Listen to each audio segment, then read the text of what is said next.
La asociación de vecinos entró a mi casa sin permiso para hacer la fiesta del vecindario, diciendo que era la casa más grande del barrio y que yo no estaba. Cuando volví, todo estaba destruido. Jamás imaginé que algún día abriría la puerta de mi propia casa y encontraría extraños borrachos en mi cocina, niños corriendo con los zapatos llenos de barro sobre mi sofá blanco, y una parrilla en llamas en el jardín que recién había terminado de reformar. Pero sucedió. Y lo peor de todo, fue autorizado por la asociación de vecinos. Y sí, todo mientras yo estaba fuera de la ciudad. Para poner en contexto, vivo en este barrio desde hace unos 5 años. No es un condominio cerrado ni nada por el estilo, pero tenemos una asociación de vecinos que actúa como si fuera dueña de todo el lugar. Organizan fiestecitas, torneos de vóley, reuniones eternas sobre el estado del pasto en la plaza, ese tipo de gente que tiene demasiado tiempo libre y cero límites.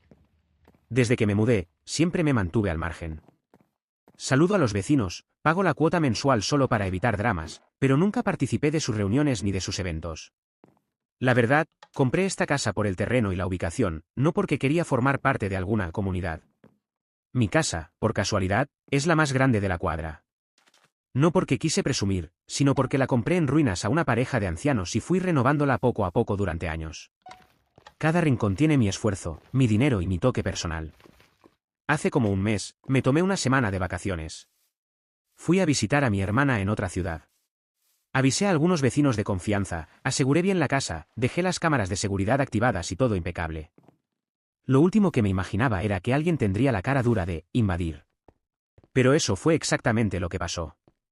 Volví un sábado por la tarde, cansado del viaje, con ganas de darme una ducha y tirarme en el sillón. Cuando entré a mi calle, noté algo raro, muchos autos estacionados frente a mi casa. Música fuerte. Olor a carne asada. Globos colgados en la reja. Pensé que algún vecino estaría haciendo una fiesta. Pero al acercarme, sentí el estómago apretarse. La música, los adornos, la gente, todo venía de mi casa. Me congelé. Abrí la reja y entré, y lo que vi me dejó sin palabras. Gente que no conocía estaba nadando en mi piscina. Niños arrojaban pelotas al jardín.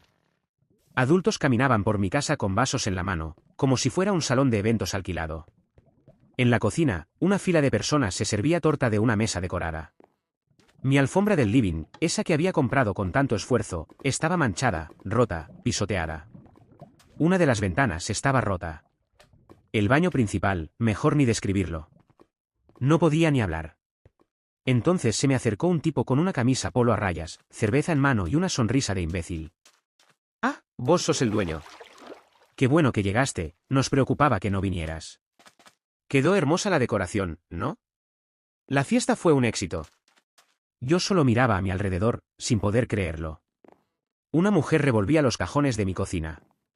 Un adolescente salió de mi habitación con una de mis toallas. La reja abierta de par en par, el suelo destruido, todo dado vuelta. Lo único que atiné a preguntar fue: ¿quién les dio permiso para entrar acá? Y la respuesta me hizo hervir la sangre. La asociación de vecinos. Dijeron que como no estabas y esta era la casa más grande del barrio, podíamos usarla para la fiesta del vecindario. Todo bien. Después dejamos todo limpio, ¿sí? En ese momento supe que esto iba a ponerse muy feo. Todavía estaba tratando de procesar todo cuando solté un grito que salió desde lo más profundo de mi estómago. Todos fuera de mi casa. Ahora mismo. Hubo un silencio absoluto. De esos que congelan el aire. La música se apagó de golpe, algunas copas se quedaron en el aire, la conversación se esfumó. Y todos me miraron como si yo fuera el maleducado. Una pareja dejó los platos en la encimera, agarró a los niños y se fue sin decir una palabra. Un grupo de adolescentes soltó una risita, como si todo esto fuera una especie de broma. Uno murmuró: «Uy», el dueño llegó caliente mientras pateaba una lata de cerveza que rodó por mi piso de porcelanato. Pero esto no era enojo. No. Era una mezcla de incredulidad y furia pura, hervida a fuego lento. Comencé a caminar por la casa como si estuviera revisando la escena de un crimen. En el jardín, botellas tiradas entre mis plantas, globos enredados en los árboles que planté con mis propias manos, latas flotando en mi piscina. El césped, que yo mismo mantenía con esmero, estaba lleno de agujeros de sillas, marcas de grasa, barro por todas partes. Entré en la cocina. Personas completamente desconocidas haciendo fila para servirse con mis cubiertos, usando mis platos, comiendo de una mesa armada encima de mi isla de mármol. Un tipo, con pinta de gerente frustrado, me dijo, tranquilo, luego limpiamos todo. Como si eso justificara haber invadido mi casa sin permiso. Subí al segundo piso con un nudo en la garganta. La habitación de huéspedes parecía sacada de un campamento improvisado, colchón tirado en el piso, manchas de vino en las paredes, una toalla mojada sobre mi computadora. En el baño, el lavamanos tapado con brillantina y una prenda interior infantil en la ducha. Y cuando entré a mi cuarto, ahí terminé de romperme. Mi cama deshecha, mis cajones abiertos, perfumes destapados, la colcha mojada, y claramente no con agua. Me quedé parado en la puerta como si me hubieran empujado al vacío. Bajé nuevamente. El corazón me latía tan fuerte que no podía ni pensar con claridad. Grité de nuevo. ¡Fuera! ¡Todos! Ahora. Ahí sí empezó el caos. Algunos recogieron sus cosas sin decir nada. Otros empezaron a hablar. Estás exagerando, me dijo uno, con una copa en la mano. Es solo una fiesta. Tenés la mejor casa del barrio y te crees con derecho a tratar a todos como basura, soltó una mujer. Porque vos tenés más plata, pensás que podés vivir aparte, sin compartir nada, dijo otro. Ahí entendí todo. No fue un malentendido. Fue una venganza disfrazada de evento comunitario. A ellos les molestaba que yo tuviera una casa más grande, más bonita, más cuidada. Les dolía que yo no participara de sus reuniones ridículas. Nunca mostré nada, nunca me burlé de nadie, pero para ellos, mi silencio era arrogancia. Mi independencia era una ofensa. Después de casi media hora echando a todos, cerrando puertas, recogiendo basura del piso y quitando adornos de mi cerca, me encontré con lo inevitable, el grupo de la asociación de vecinos estaba parado frente a mi portón. Con los brazos cruzados, con cara de indignación, como si ellos fueran las víctimas. El presidente, el tipo que se autodenomina el representante de la comunidad, se acercó con una falsa calma repugnante. Mira, entendemos que estés molesto, pero tu reacción fue desmedida. Esto fue por el bien del barrio. Una acción comunitaria. ¿Una acción comunitaria? ¿Entrar por la fuerza a mi casa, usar mis cosas, romper mi baño, meterse en mi dormitorio? ¿Eso es comunidad para ustedes? Nadie forzó nada. Conseguimos acceso con la llave del encargado de mantenimiento. Pensamos que no te ibas a enojar. Nunca estás en las reuniones, nunca participas. Solo queríamos unir al barrio. ¿Unir al barrio? Invadiendo la casa de alguien. Vos tenés la casa más grande, y nunca haces nada por los demás. Esta era una oportunidad de mostrar que podés aportar algo. Fuiste egoísta. ¿Egoísta? Egoísta es tomar algo que no te pertenece. Lo mío lo construí solo. Con mi trabajo. No tengo por qué prestar mi hogar como salón de eventos porque a ustedes se les ocurre. Mira, vos siempre te creíste mejor que todos. No saludás, no participás, ni siquiera pintás tu reja del mismo color que los demás. Porque no me interesa parecerme a ustedes. Me interesa que me respeten. Esto va a tener consecuencias, me dijo, acercándose un poco más. Claro que sí, le respondí. Los voy a demandar. A vos, a cada miembro de la asociación y a todo el que pisó mi casa sin permiso. La calle es pública. No podés echarnos de acá. No, pero de mi casa sí. Y si cruzan ese portón de nuevo, llamo a la policía. Me di media vuelta y cerré la puerta con fuerza. Esa noche pasé horas tomando fotos de los daños, grabando vídeos, descargando imágenes de las cámaras de seguridad, capturas de pantalla de los mensajes en los grupos del vecindario donde habían anunciado la fiesta. Llamé a mi abogada. Le conté todo. Cada detalle. Pensaron que podían usarme. Pensaron que no iba a hacer nada. Que me iba a quedar callado. Pero eligieron al tipo equivocado. Si querían unir al barrio, ahora lo van a hacer, en el juzgado. Presentar la demanda fue la parte fácil. Reuní pruebas, grabaciones de las cámaras de seguridad, capturas de pantalla de los mensajes del grupo de la asociación de vecinos, fotos de los daños, presupuestos de reparación, informes técnicos. Mi abogada preparó todo con una precisión quirúrgica. En pocos días, los principales responsables de la asociación fueron legalmente notificados. Pero lo que no imaginé fue hasta dónde llegarían. Mientras la justicia seguía su curso, lento, como siempre, mi vida se transformó en un infierno. Al principio fue sutil. Cuando caminaba por la calle, los vecinos me miraban de reojo. Las conversaciones se cortaban al pasar. Algunas madres llamaban a sus hijos como si yo fuera un criminal. Incluso un vecino con el que antes intercambiaba saludos diarios simplemente giró la cara y se hizo el desentendido. Luego llegó el aislamiento más descarado. Una tarde, al volver del supermercado, encontré una hoja doblada en la reja de entrada. Era un papel blanco, sin firma, con letras grandes y apretadas que decían: el que tiene la casa más grande tiene la mayor responsabilidad. Deberías haberla prestado. ¿Egoísta? Y a partir de ahí, todo se intensificó. Los repartidores dejaron de tocar el timbre y empezaron a dejar mis paquetes en cualquier parte. Una mañana descubrí que alguien había rasgado la lona que cubría mi coche nuevo. Otra noche me lanzaron huevos en la fachada. Cuando pedí las grabaciones de las cámaras de la calle, me dijeron que no estaban funcionando esa semana.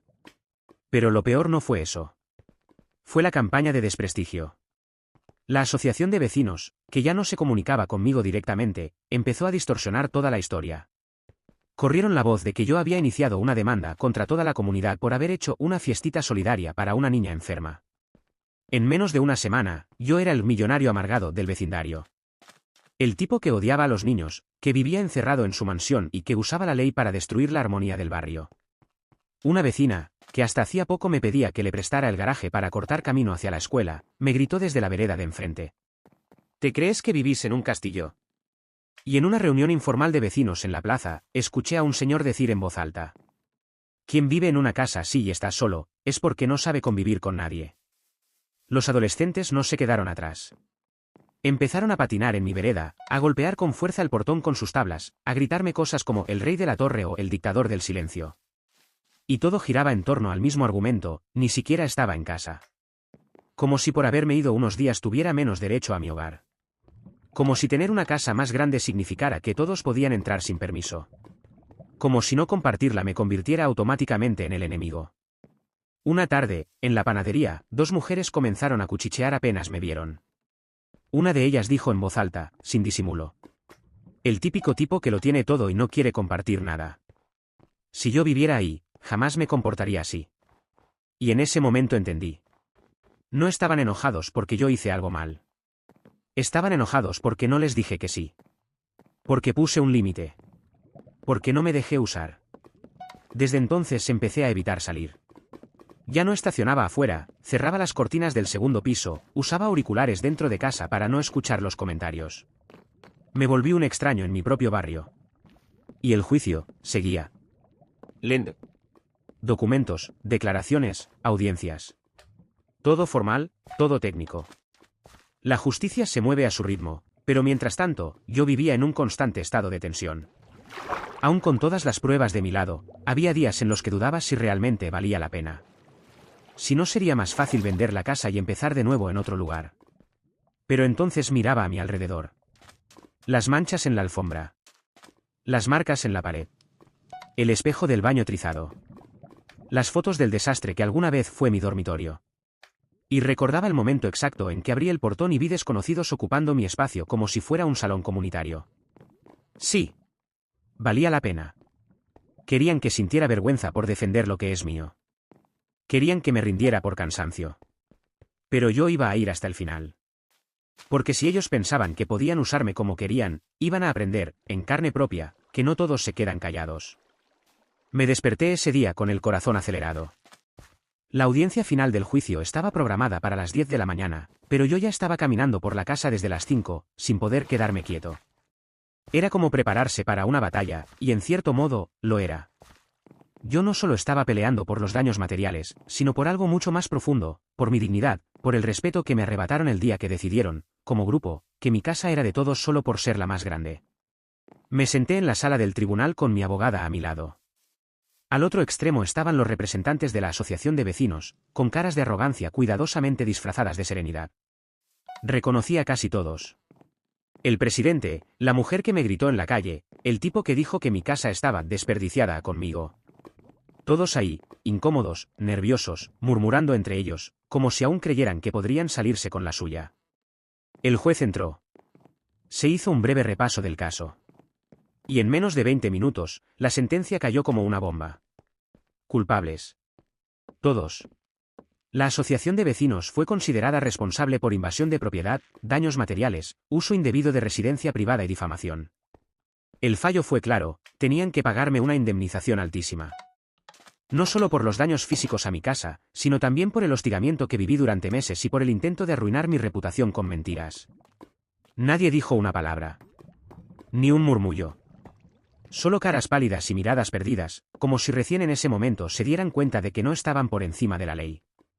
Que no era un simple vecino más al que podían intimidar o manipular. Salí del juzgado sin decir nada.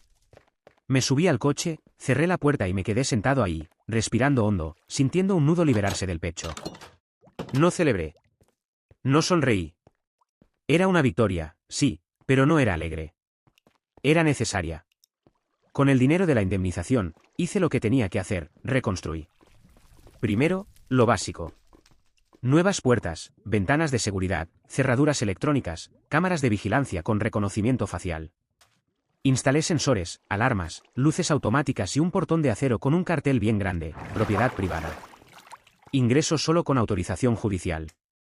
Después vino lo estético. Cambié cada mueble que había sido dañado. Encargué cortinas nuevas, compré alfombras importadas, reformé los baños, reemplacé los electrodomésticos. Pinté todo. Instalé luces inteligentes, mejoré la acústica, puse un sistema de sonido que cubría toda la casa. Y el jardín fue una obra de arte. Contraté a un paisajista de otra ciudad que rediseñó todo.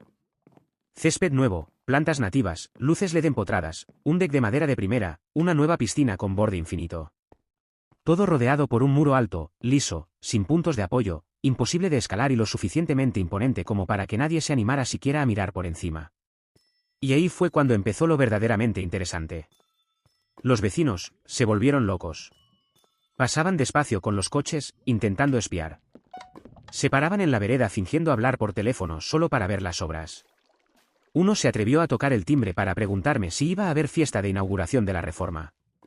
Lo miré por 5 segundos sin decir nada, y cerré el portón con calma. El presidente de la asociación, completamente fuera de sí, organizó una reunión de emergencia en la plaza. Repartieron volantes que decían no al aislamiento, la comunidad no se compra y un vecino no es un enemigo. Algunos incluso hicieron publicaciones en redes sociales donde me acusaban de haber militarizado una casa familiar. Uno grabó un vídeo frente a mi casa diciendo que yo había matado el espíritu del barrio, que mi reforma era una provocación y que el dinero no compra el respeto. Pero lo que nunca entendieron es que yo no estaba comprando respeto. Lo estaba reclamando. Y lo más irónico es que cada flor, cada lámpara, cada baldosa nueva fue pagada con su propio dinero. Con la indemnización que la justicia me otorgó por su descaro, por su abuso, por su arrogancia. Y eso les dolía más que cualquier derrota pública. Querían que me sintiera culpable por defender lo mío. Querían castigarme socialmente por no ceder, por no sonreír y permitir que pisotearan mi casa. Y ahora, cada vez que pasan frente al muro alto que rodea mi terreno, se enfrentan a una verdad que no pueden negar: perdieron. Perdieron en la justicia. Y perdieron en orgullo. Yo no tuve que gritar, ni vengarme con insultos. Solo tuve que resistir. Y ahora, mientras ellos se ahogan en su propia envidia, yo descanso en paz en el hogar que me pertenece. Mi casa, mis reglas. Y ni un ladrillo más será puesto por otro que no sea yo. La verdad es que, después de ganar el juicio y renovar completamente la casa, pensé que lo peor ya había pasado. Creía, ingenuamente, que aunque estuvieran molestos, los vecinos terminarían aceptando la decisión de la justicia, que bajarían la cabeza y me dejarían vivir tranquilo. Pero subestimé el poder del resentimiento colectivo. Durante los meses siguientes, fui completamente borrado del vecindario. Nadie me hablaba. Nadie me saludaba. Era como si yo fuera un fantasma que todos decidieron ignorar. Los mismos que antes me pedían favores ahora cruzaban la calle para evitar verme. Incluso los niños me evitaban, como si en alguna reunión secreta les hubieran dicho que yo era el malo del cuento. Las entregas dejaron de llegar como antes. Paquetes marcados como entregado jamás aparecían. Algunos se desviaban misteriosamente a otras casas, otros desaparecían por completo. Cuando intenté hablar con uno de los repartidores, me dijo, sin mirarme, que la asociación había avisado que yo no quería que tocaran el timbre. Era como vivir dentro de un castigo silencioso y premeditado. Las miradas de desprecio, los murmullos en voz baja, las risas falsas cada vez que pasaba. Autos que pasaban lentamente frente a mi casa solo para mirar, como si esperaran que algo me saliera mal. Pero aprendí a convivir con eso. Transformé el aislamiento en mi paz. Me refugié en mi jardín interior, trabajé desde casa siempre que pude, mantuve el portón cerrado, los sensores activados, y convertí mi hogar en un verdadero santuario. Ellos esperaban que yo colapsara. Que me arrepintiera. Que pusiera una cara amable y les pidiera volver a ser parte del espíritu del barrio. Pero no. Yo no jugaba con las reglas de ellos. Hasta que un día, todo cambió de nuevo. Estaba saliendo del trabajo cuando recibí una notificación en mi celular, movimiento detectado en el muro lateral. Abrí el sistema de cámaras, como lo hacía siempre, sin mucha expectativa. Pero esta vez no era un animal, ni una rama. Era alguien. Un hombre con capucha, con un aerosol en la mano, pintando en plena luz del día, como si fuera invisible. En letras grandes, rápidas y torpes, escribió: "El barrio no te quiere aquí". Me quedé helado por un momento. Luego hice zoom en el rostro. Y lo reconocí al instante. Aunque intentaba cubrirse, lo conocía. Era parte de la maldita asociación. Uno de los que siempre se mostraban preocupados por la comunidad. Sin pensarlo dos veces, llamé a la policía. Fui directo.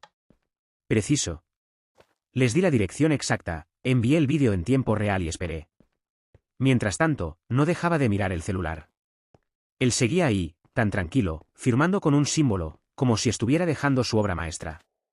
40 minutos después, las luces rojas y azules reflejaban en el muro. La policía llegó. Lo atraparon con el aerosol todavía en la mano. No voy a fingir que no sentí satisfacción.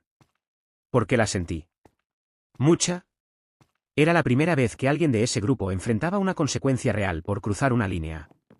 Fui a la comisaría, presenté la denuncia por vandalismo y destrucción de propiedad privada. Pero no me detuve ahí.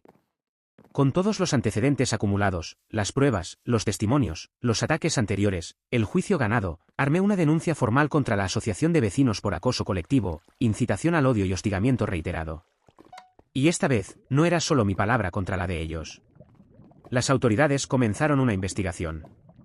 Rápidamente salieron a la luz mensajes, audios, capturas de grupos de WhatsApp donde los miembros de la asociación planeaban acciones contra mí.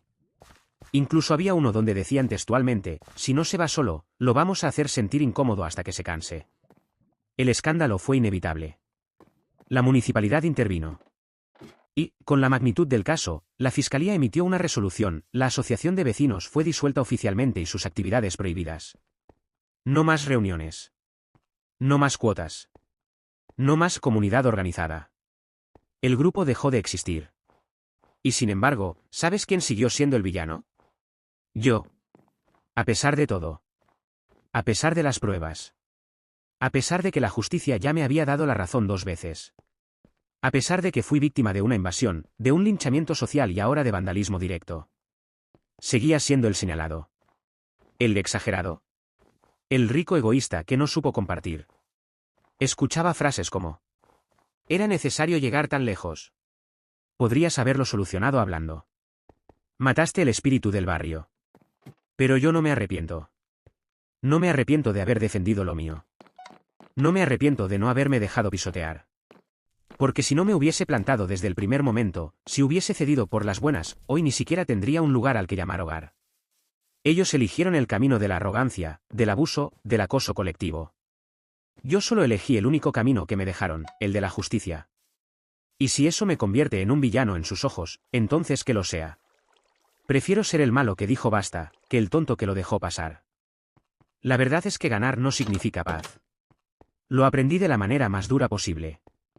Después de todo lo que pasó, el juicio, la indemnización, la reforma, la disolución de la asociación, la detención del vándalo, pensé que finalmente el vecindario iba a seguir adelante. Que aceptarían que se habían equivocado, que bajarían la cabeza y, aunque no me saludaran, al menos me dejarían en paz. Pero no. En la práctica, sí, la asociación de vecinos dejó de existir legalmente. Pero su espíritu seguía vivo. Los vecinos me seguían ignorando. Pasaban frente a mí como si fuera una sombra. Algunos incluso hacían un esfuerzo evidente por demostrar su desprecio, cerraban las persianas cuando pasaba, se callaban cuando llegaba a algún lugar, se alejaban como si tuviera alguna enfermedad contagiosa. Y eso sin mencionar los cuchicheos. Las miradas por encima del hombro. Los comentarios sarcásticos que fingían no ser dirigidos a mí, pero que eran claramente intencionados. Incluso los nuevos residentes, que nunca habían cruzado palabra conmigo, ya me miraban con esa mezcla de miedo y rechazo. Bastaba ver cómo me observaban para entender que ya les habían contado mi versión. Y mientras tanto, yo seguía mi vida en silencio. No molestaba a nadie.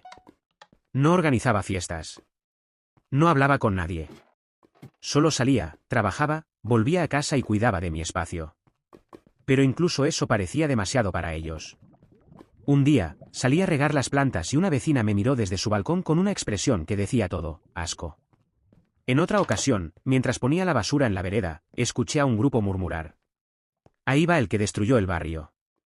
¿El que lo destruyó? ¿Yo? ¿El que defendió su casa de una invasión?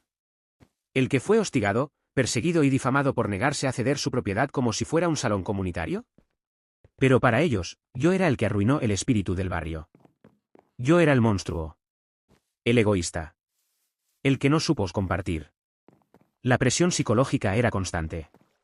Y el silencio que antes era mi escudo empezó a volverse una celda. Los muros que construí para protegerme comenzaron a sentirse como una trampa. No podía abrir las cortinas sin sentir que alguien me espiaba. No podía salir al jardín sin notar las miradas incómodas. No podía moverme con libertad sin sentir que todos estaban esperando que cometiera un error. La gota que colmó el vaso fue un domingo a la tarde.